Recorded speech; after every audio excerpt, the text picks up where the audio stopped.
Buenos días, estudiantes. Soy la profesora Norma Díaz Arana, docente del área teórica del curso Orientación y Consejería Psicológica. El día de hoy tendremos nuestra séptima clase titulada Orientación y Consejería Psicológica, Intervención y Seguimiento. Muchas gracias por su atención y presencia. A continuación, recordaremos un poco acerca de los procesos del feedback como medio para el entendimiento del problema por parte del paciente. Los autorregistros que se han utilizado en la fase de exploración para identificar relaciones funcionales pueden servir de apoyo a todas estas explicaciones. Una explicación gráfica otorgaría también un mayor entendimiento de las consecuencias que pueden mantener el problema y también de las consecuencias alternativas que podrían generar una extinción, una reducción o erradicación periódica del mismo. Por ejemplo, en un adolescente con hemofilia se cumple la siguiente secuencia comportamental. Cuando se golpea o accidenta, lo notifica.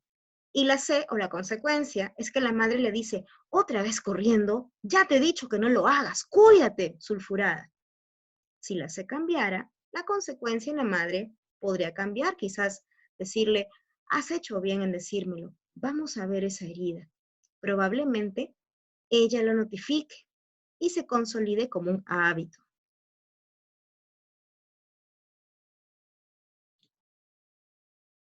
Por último, explicamos por qué surge el problema y qué factores han contribuido a su desarrollo y mantenimiento. Uno de estos factores son los intentos fallidos por manejarlos. Se dan entonces algunas soluciones al problema, que son parte del problema. En un espacio relevante, en la deliberación del problema con el consultante, mucho se debe a los intentos de solución fallidos y las consecuencias. Algunos de ellos son la evitación. En la mayor parte de problemas aparece un factor común y crítico del sufrimiento psicológico, la evitación emocional. Este factor es, por otra parte, un componente conceptual que se usa en consejería para esclarecer a los consultantes por qué determinados problemas se mantienen a pesar de los esfuerzos denodados y persistentes que realizan para resolverlos. La evitación entonces podría ser una estrategia útil cuando con ella nos protegemos de situaciones que son potencialmente dañinas y que no tienen trascendencia o no suman a nuestra vida. Pero a menudo las situaciones penosas que evitamos siguen estando presentes y afectando en la vida y los problemas que esquivamos, y estos no desaparecen del todo, a no ser que hagamos algo para resolverlos. Es en estos casos que la evitación es una estrategia de afronte que no cambia la situación, que no reduce a largo plazo la ansiedad y definitivamente no resuelve el problema, sino que inclusive lo hace más grave. Por ejemplo, la persona con ansiedad social evita el contacto con la gente y de esa manera no desarrolla un comportamiento socialmente satisfactorio. En el caso anterior de Carmen, para resolver su problema, será necesario deliberar con ella sobre los efectos de implicarse en los mecanismos perjudiciales o perversos de la evitación de la ansiedad, que en este caso serían limpiar y ordenar su casa. Las trampas del lenguaje. Otro foco de atención para la comprensión del problema es el lenguaje bajo el cual se expresa. Los consultantes usan el lenguaje para explicar su problema, obviamente, a través de trampas que contribuyen a ensombrecer el resto de las dimensiones del comportamiento, a obviar las contingencias, consecuencias, resultados o transacciones con el entorno, orientando a los consultantes en direcciones muy equivocadas. Algunas de estas son la explicación del problema de explicaciones verbales como causa de la conducta o del comportamiento. Por ejemplo, en la explicación del problema de Carmen, no salgo de mi casa porque me aloca el desorden, esta aseveración deposita como causa del problema de no salir el volverse loca, cuando en realidad la verdadera causa es tomar la decisión de no salir. Otra trampa es estar atrapados en la literalidad, en lo literal que pueden ser las palabras. Es decir, esto es horroroso, pero ¿realmente lo es? Las explicaciones verbales, cuando se toman literalmente, pues se apropian del significado y las consecuencias del contexto que realmente causan el problema. De esa manera, alguien podría decir, esto es horroroso, terrible, y comportarse como si la situación lo fuera en realidad. Las palabras se convierten entonces en explicaciones a carta cabal, a rajatabla o al pie de la letra. Por ejemplo, cuando Carmen dice, me aloca el desorden, está afirmando que el desorden opera mágicamente a tal punto de volverla loca, como si el desorden fuera algo horroroso, cuando en realidad el desorden no resulta peligroso.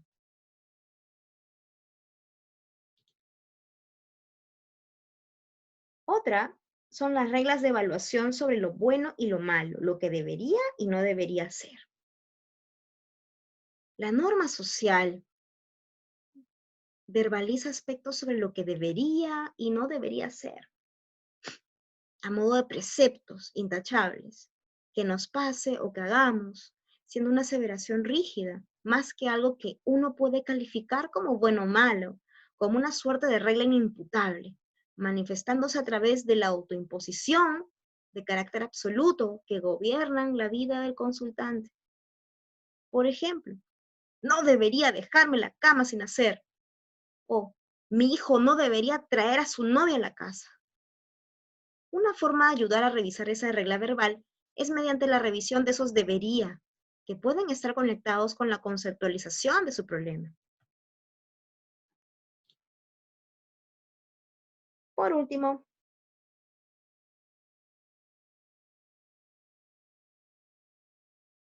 orientamos en el proceso de deliberación hacia las vías de solución del problema, puesto que, como hemos visto antes, el contexto social verbal y las reglas verbales que gobiernan el comportamiento son a veces parte constituyente del problema emocional sobre el cual queremos intervenir. La solución del problema emocional no está necesariamente en cambiar los pensamientos y sentimientos que no son la causa real del problema. De esta manera, nuestro esfuerzo como consejeros o consejeras se orienta a facilitar el que el consultante los acepten, sin más, como parte del problema, y sin promover intentos fallidos por suprimirlos y como consecuencia reactivarlos.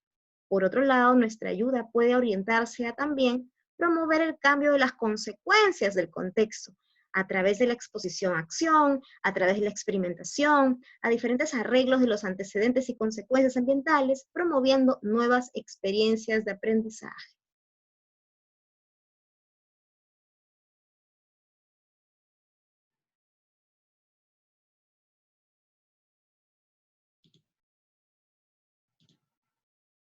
Preparación de la acción y el cambio. El consejo no es una actividad meramente conversacional o emocional. Su impacto tiene lugar por la acción de cambiar y experimentar las contingencias o consecuencias del entorno y por la capacidad por parte del consultante para tomar la decisión de hacerlo. De esta manera, la preparación de la acción cobra una importancia bastante especial en el consejo. Las siguientes tareas entonces forman parte de esta preparación: predisponer a la acción, la aceptación y el cambio, elecciones y consecuencias, proveer de información e instruir para la acción.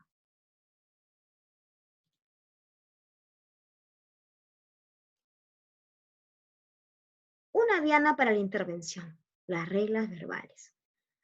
La mayoría de los problemas clínicos vienen expresados y están atrapados, enclaustrados en contextos verbales que sirven de coartada para que los consultantes sigan como están.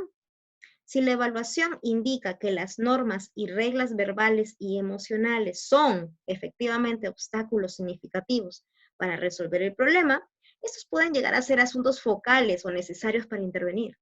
Se han propuesto diferentes enfoques orientados al cambio directo de los pensamientos y emociones disponibles, entre los que destacan la terapia racional, emotivo-conductual de Albert Ellis y la terapia cognitiva de Aaron Beck, efectuando procedimientos competentes para trabajar con las reglas verbales o autodiálogos. A continuación, explicaremos algunos errores cognitivos de Beck o reglas verbales que definen determinada relación rígida entre el consultante y las consecuencias ambientales. 1. La sobregeneralización, por ejemplo, sigue siendo la regla aplicada a un caso, siendo una generalidad. Todos los hombres son iguales, por ejemplo. Un segundo error cognitivo es el de la atención selectiva, en donde el campo perceptivo y de atención se centra únicamente en los fracasos, imperfecciones o errores. Todo me sale mal, por ejemplo.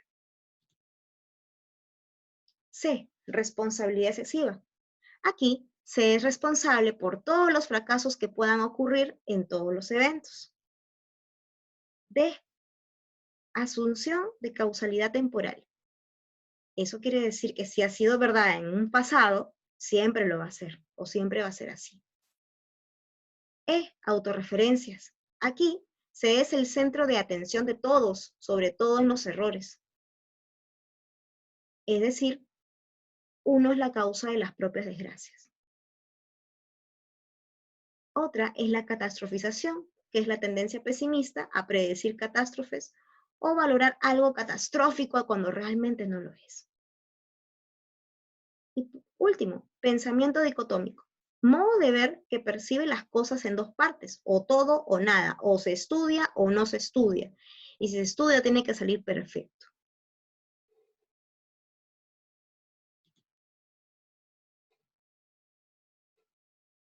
Dominios para la aceptación y el cambio.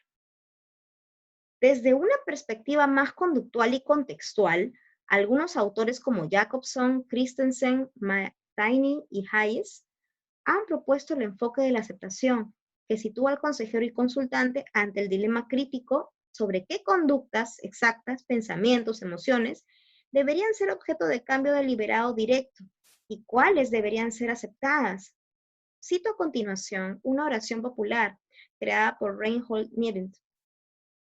Concédeme la serenidad para aceptar las cosas que no puedo cambiar, el valor de cambiar las que pueda y la sabiduría para conocer la diferencia.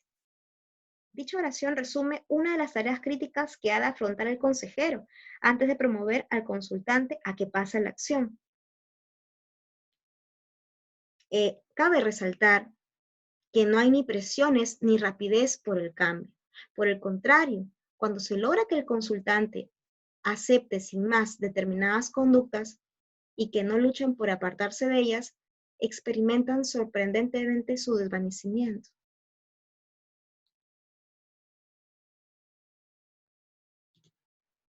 A continuación, se muestran algunos criterios de Mattei en el año 1997, que pueden ser útiles para ayudar al consejero para afrontar este dilema de decisión. Ámbitos en los que la aceptación es útil ante hechos o sucesos inevitables, es decir, comportamientos propios pasados, ajenos, ¿no? Que ya pasaron de alguna manera, acciones de otros sobre los que no tenemos influencia, ¿no? No podemos necesariamente manejar, fenómenos naturales que tienen efectos aversivos, ¿no? Cosas que escapan de nuestro control, en verdad. Ámbitos en los que la aceptación con el compromiso de actuar es útil para lograr cambios. Por ejemplo, las propias emociones como respuestas a condiciones actuales de vida, creencias de otros sobre las que tenemos un objetivo de cambio, influencia, quizás la conducta de otros sobre las que hay una influencia y tienen un impacto aversivo sobre nosotros, o la conducta de los demás. Ámbitos en los que un énfasis en el cambio es útil. Los autodiálogos, las reglas rígidas, las creencias que son inconsistentes con los eventos, por ejemplo.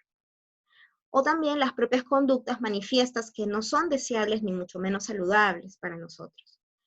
Y la última, situaciones aversivas, excepto aquellas que son inmodificables.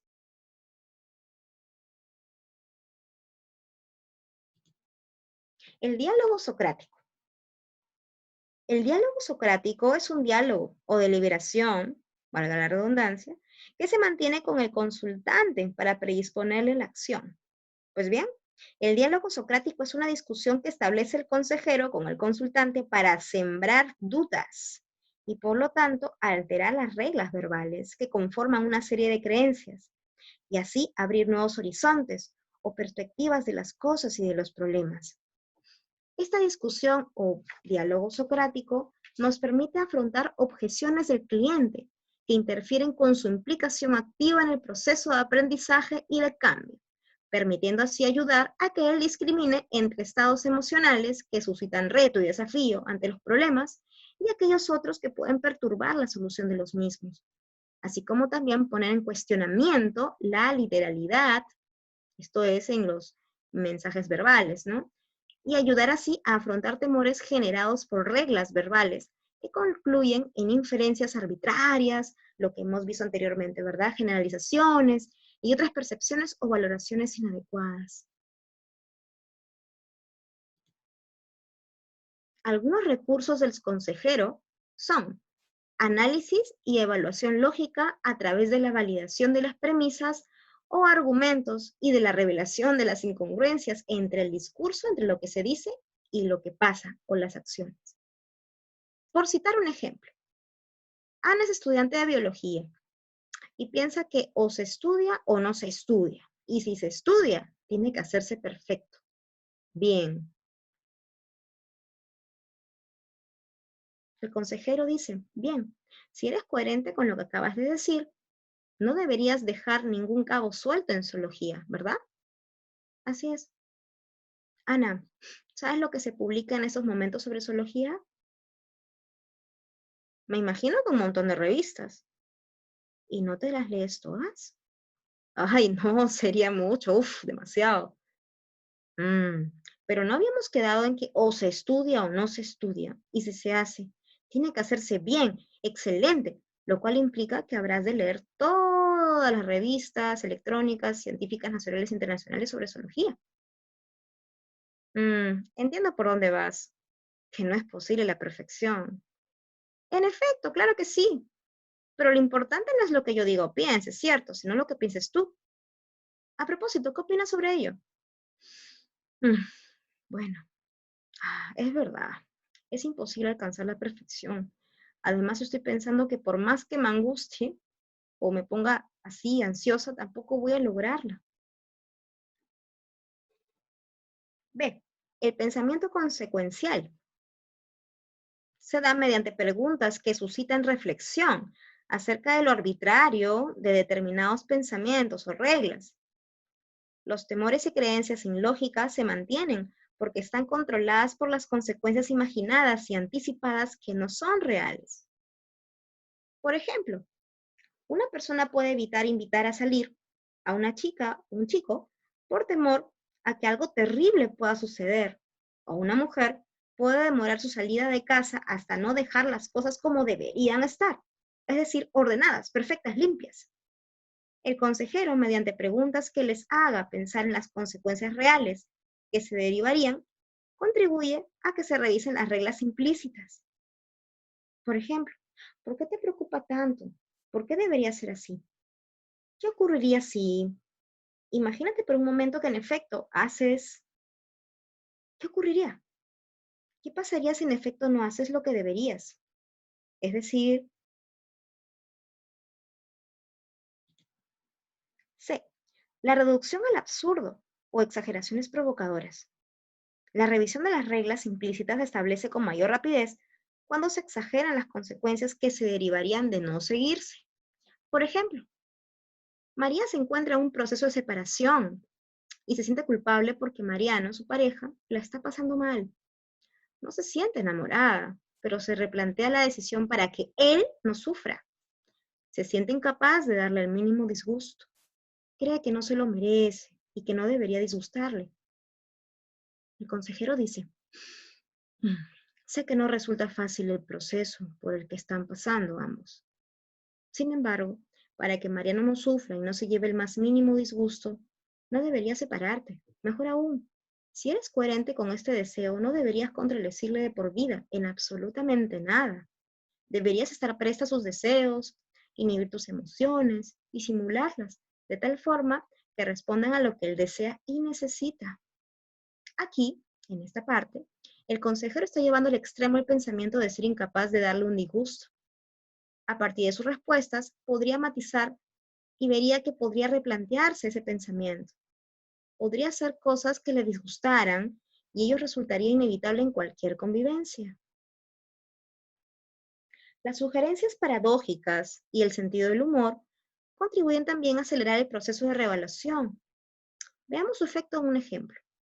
Elena es una estudiante y su problema es que no duerme porque anticipa la posibilidad de no dormir. El consejero le dice, esta noche es importante que no duermas. Cuando tengas sueño, no te vayas a la cama. Recuerda que no debes dormir. Si no puedes más, si no resistes, puedes irte a la cama a echar. Pero recuerda que, a pesar de todo, no duermas. Me llamas al día siguiente por si hubiera ocurrido alguna catástrofe, algún problema, situación de alto riesgo. Elena se ríe y el día siguiente llama diciéndole que durmió perfectamente. Formulación de otras reglas y perspectivas alternativas más realistas. Al comienzo, el consultante a menudo puede comentar que las nuevas normas alternativas de pensamiento son más lógicas, sí, pero que no lo sienten emocionalmente. Lo que esto realmente significa es que necesitan actuar en términos de las nuevas normas y experimentar las consecuencias actuales antes de que las reacciones emocionales cambien. Pueden ser útiles para su entendimiento algunas metáforas para poder explicar la importancia de la práctica. Por ejemplo, la experiencia de manejar por primera vez un carro.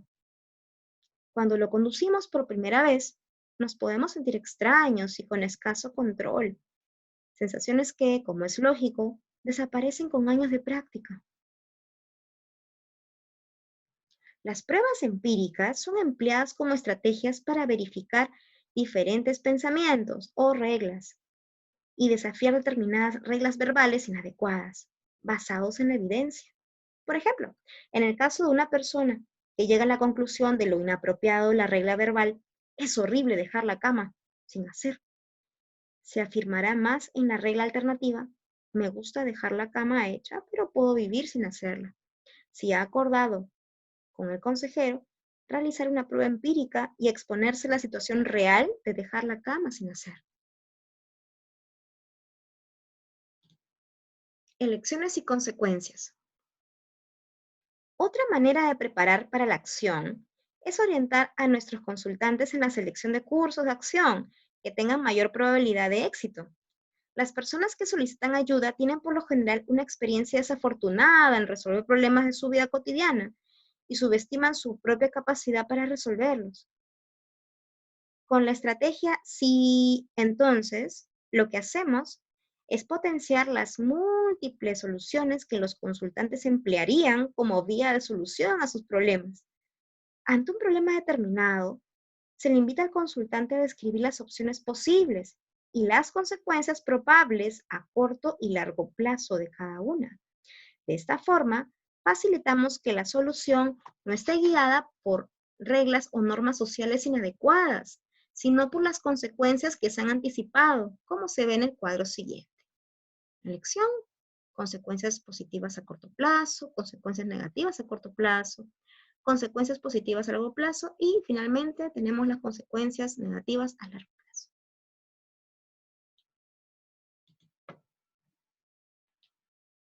Las siguientes pautas pueden resultar de utilidad para seleccionar adecuadamente cursos de acción adecuados. Una de ellas es utilizar el diálogo socrático para promover opciones y reflexionar sobre las consecuencias. Como un ejemplo, ¿son estas las únicas opciones que ves?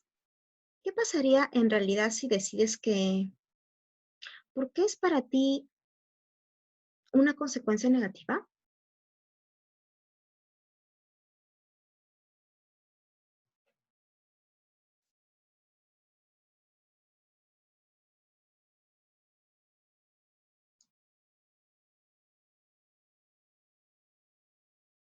Vamos a exponer un ejemplo.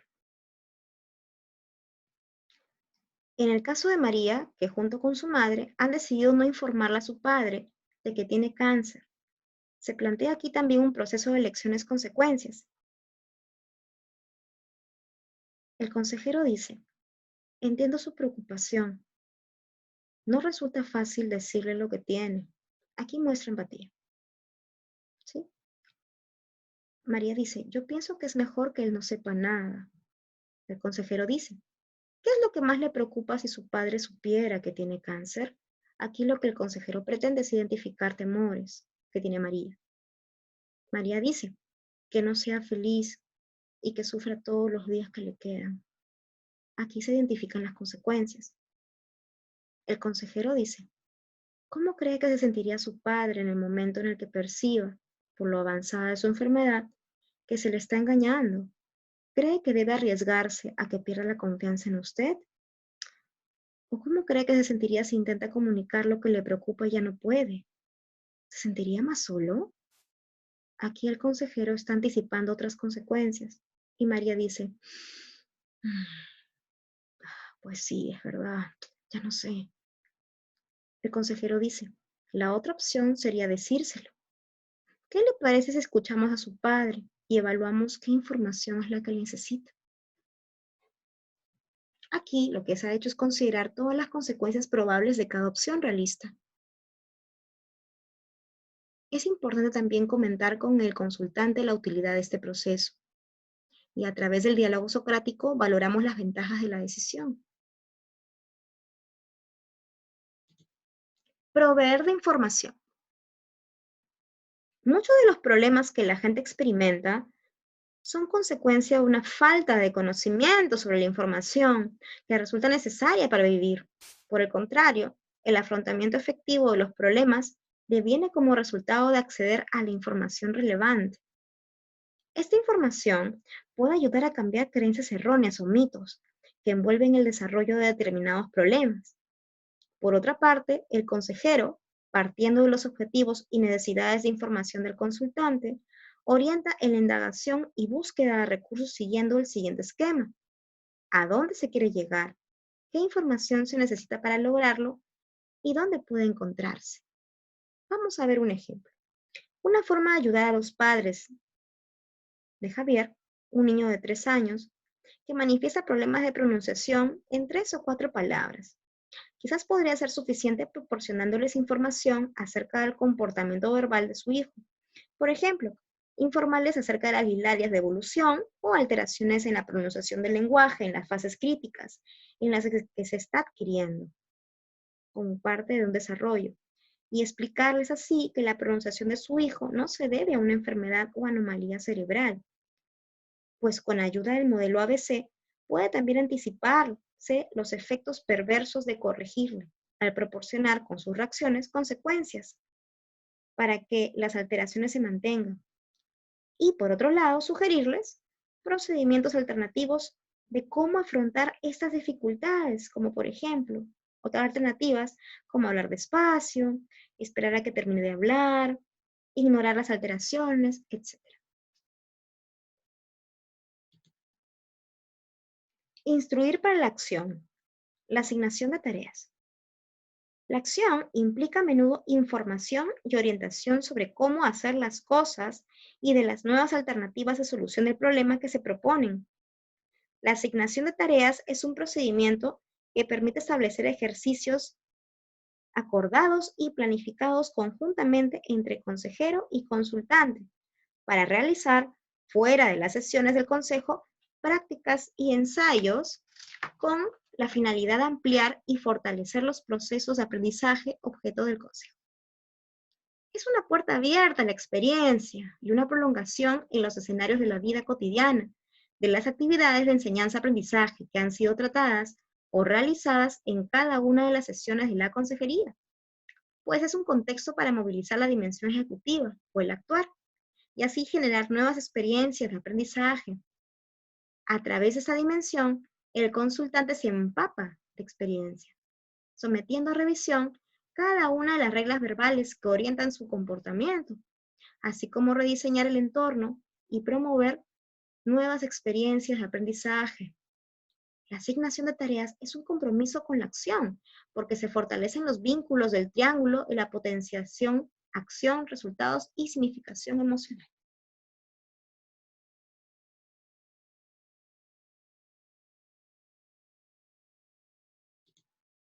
Asignación de tareas. 1. Planificación conjunta entre consejero y cliente. Es fundamental el compromiso del consultante. B. Tareas significativas y con sentido. Es importante facilitar información suficiente como para que perciban el porqué y para qué de las recomendaciones dadas. C. Tareas específicas y concretas. Deben ser tareas establecidas con suma claridad, entendimiento y precisión. Saber qué hacer, cómo hacerlo, con qué frecuencia, dónde hacerlo y qué señales o arreglos utilizar para acordar hacerlo. D. Anticipación de consecuencias, obstáculos y problemas. Es útil dialogar sobre las consecuencias beneficiosas y adversas que tiene el seguir o no las recomendaciones acordadas. Así, las siguientes preguntas pueden usarse como guía para identificar obstáculos y dificultades del cumplimiento. ¿El consultante comprende la tarea? ¿Están definidas de manera específica y entendible? ¿Tienen sentido para el problema que se pretende resolver y alta significación para el cliente? ¿Se han identificado las objeciones o dudas que el consultante tiene respecto a la tarea? ¿Ha tomado el consultante la decisión de realizarlas? ¿Tiene el consultante las competencias o habilidades para lograrlas? ¿Existen las mejores condiciones en casa o el entorno próximo del consultante para realizarlas? ¿Existen personas del entorno social significativo del consultante que puedan servir de obstáculo o, por el contrario, de apoyo para la realización de tareas?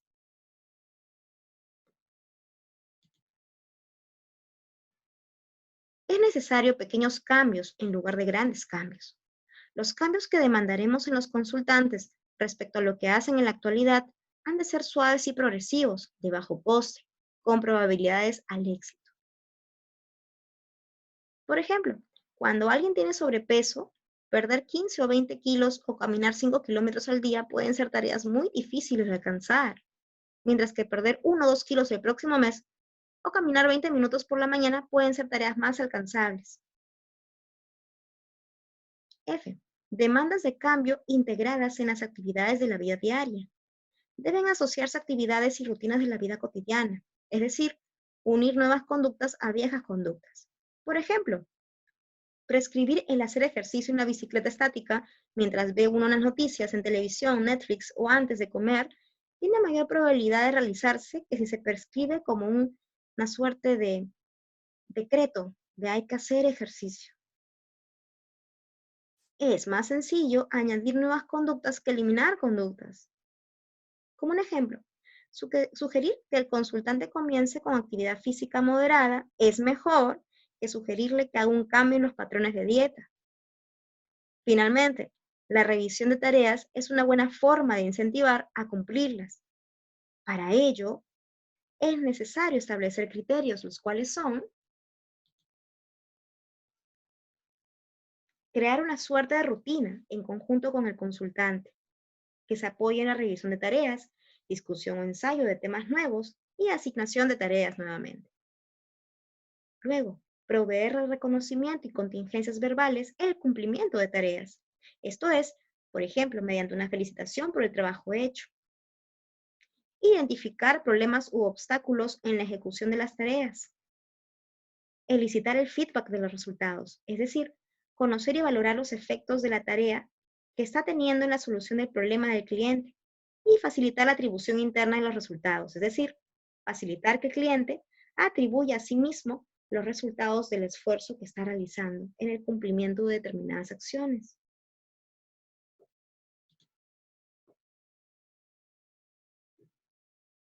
Acción y cambio. Estrategias y procedimientos para la acción y experimentación. La inmensa mayoría de los procedimientos de consejería concluyen cuando después de haber explorado el problema y después de haber deliberado sobre los posibles cursos de acción, planifican el cambio y orientan e instan a la acción a través de tareas para la casa. Después, revisan periódicamente en qué medida las acciones y los cambios que habían enunciado y preparado se han hecho realidad. Y a menudo constatan que entre el dicho y el hecho hay un camino que no se ha recorrido.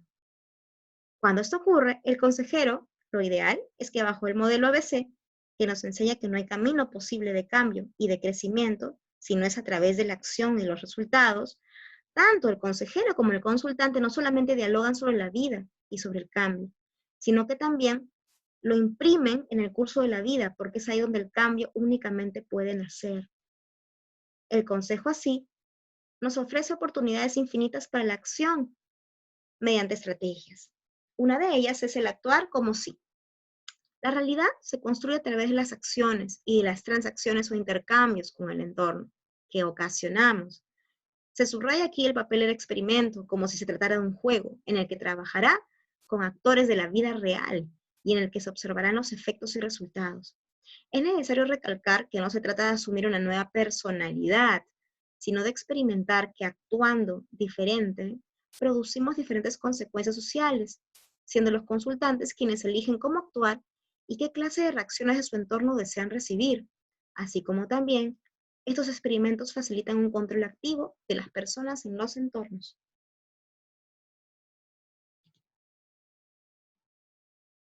B. Dejar de operar con soluciones que son parte del problema, la evitación. Esto implica detener de manera explícita dichas conductas mediante el compromiso activo de los consultantes. Vamos a ver un ejemplo. En el caso de Carmen, el compromiso explícito de eliminar los rituales de orden y limpieza podría contribuir a resolver su problema. ¿Por qué? Porque al interrumpir de esta manera la secuencia de acción-resultados y no encontrar alivio ni reducción de la ansiedad cuando ejecuta el ritual, se va a estar eliminando la fobia al desorden y a la suciedad, que por otra parte también es un factor de riesgo en los conflictos con su pareja. C. Las exposiciones. La exposición a las situaciones que perturban es la mejor forma de controlar las conductas de evitación que contribuyen a mantener el problema. Esto es, mediante jerarquía de situaciones. Un ejemplo, en el caso de Carmen, podría organizarse su entorno o la dimensión antecedentes, de acuerdo con ella, de manera tal que tuviera que exponerse de manera prolongada a las situaciones que teme, es decir, al desorden deliberado de su habitación, de su casa, salir de casa y dejar la cama no hecha, etc.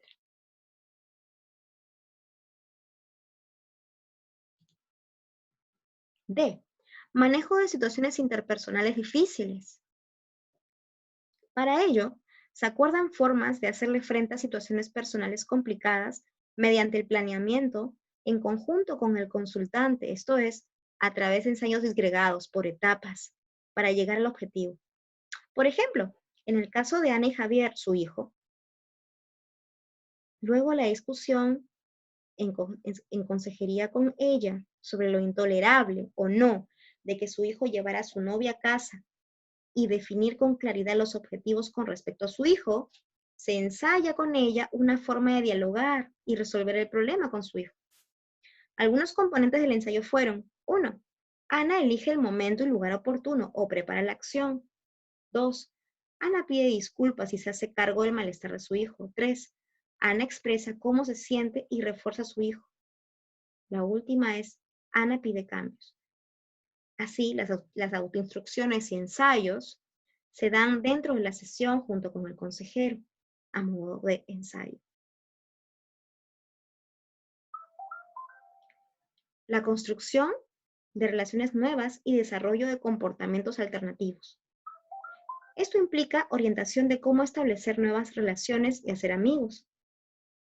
Exposición a nuevas situaciones y por lo tanto nuevas contingencias. Esto es útil para atenuar factores de riesgo cuando el proceso se dirige a promover comportamientos alternativos. En el caso de Carmen y el estado de ánimo, por ejemplo, puede atenuarse bastante si se logra que Carmen se implique en actividades de ejercicio físico o de ocio que suponga salir con amigas.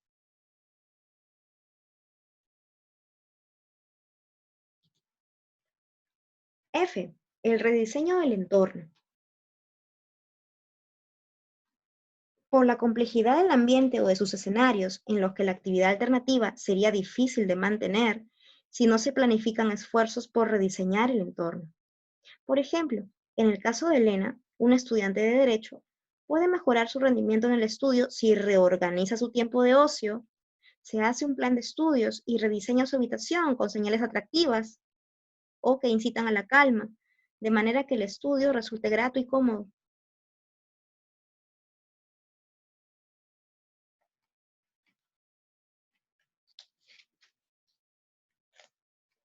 Con relativa frecuencia, el consejo psicológico ha de hacer frente a demandas de cómo afrontar acontecimientos críticos estresantes, como cambios de vida, pérdida de seres queridos, separación, conflicto interpersonal, etc., los cuales desbordan el afrontamiento de los consultantes.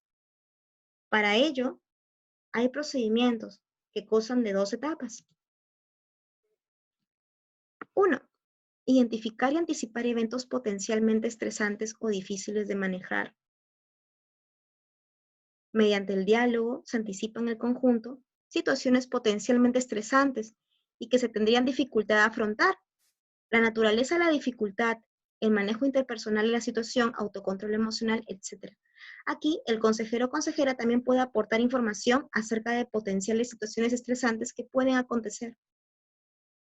Si el consultante demanda información delicada, el consejero podría ayudar indagando las necesidades específicas de información. Por ejemplo, si se trata de una persona que decide dejar de fumar, el consejero puede decir: usted sabe muy bien que dejar de fumar no es fácil, ya que ha tenido varios intentos y ha recaído. ¿Qué le parece si anticipamos las dificultades que puede tener para estar prevenidos? Oh, me parece una buena idea. A mí lo que me resulta más difícil es cuando salgo del trabajo y tomo algo con los chicos, pues, y ni qué decir el café, es una de las peores situaciones.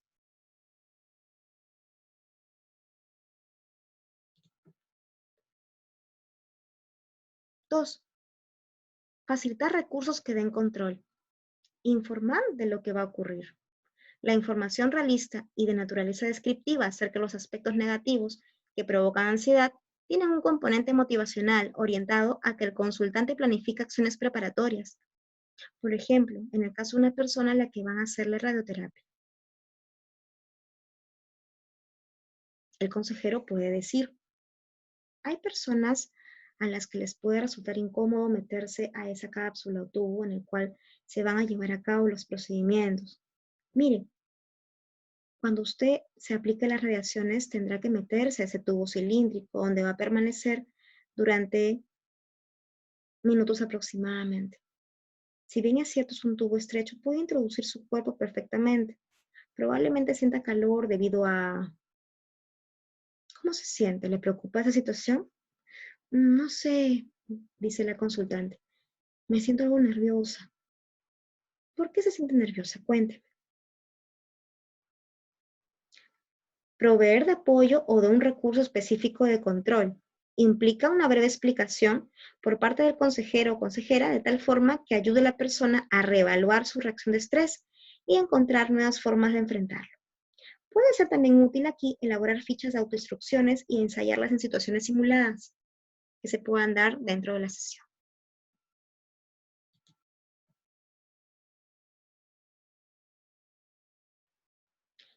Revisión.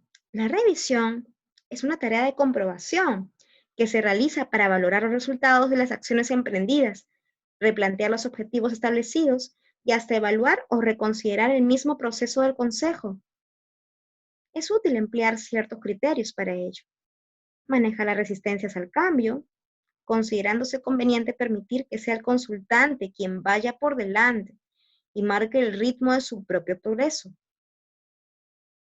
B. Moderar expectativas y anticipar dificultades. Las experiencias de fracaso suelen acontecer con relativa facilidad cuando las expectativas son muy altas. Un modo de reducir este riesgo es moderarlas, al mismo tiempo que se anticipan las dificultades y costes que conllevan el cambio. C.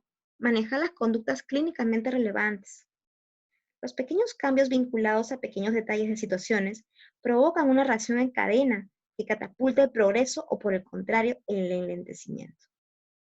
Por ejemplo, una persona sometida a la regla verbal de las cosas son como deben de ser y que reaccionaba con ansiedad cuando la casa estaba desordenada, luego de una revisión semanal llega a decir: Ayer salí de casa, iba con prisa y no pude tender la cama. Y sorprendida pensé que no se iba a hundir el mundo por ello.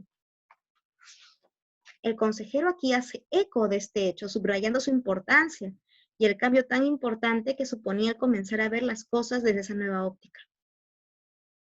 Feedback de los progresos. Es importante señalar los progresos que se van obteniendo y facilitar que los consultantes los atribuyan a sus propios esfuerzos de cambio. Terminación. En esta última fase, conviene preparar al consultante de forma que tenga el control de la nueva situación y transite por ella sin especial dificultad. Aquí es necesario anticipar la finalización del consejo. Aquí el consejero dialoga abiertamente con el consultante sobre las condiciones, criterios y ritmo del proceso que se seguirá. B. Es necesario promover la autonomía del consultante.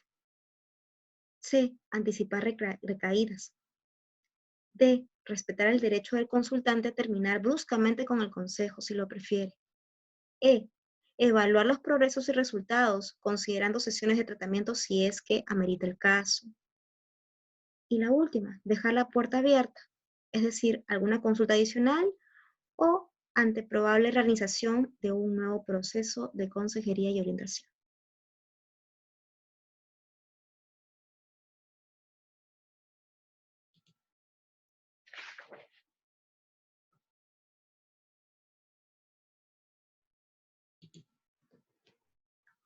Muy bien, hemos terminado con la última fase de lo que implicaría el proceso en orientación y consejería, aquella basada en la intervención y seguimiento. Muchas gracias por su atención y a continuación explicaremos la actividad a realizarse luego de la clase teórica, que es la formulación de un foro con 3 preguntas relacionadas a la clase, así como también debate y un espacio abierto para la realización de preguntas dentro de la clase. Muchas gracias por su atención. Hasta una nueva oportunidad.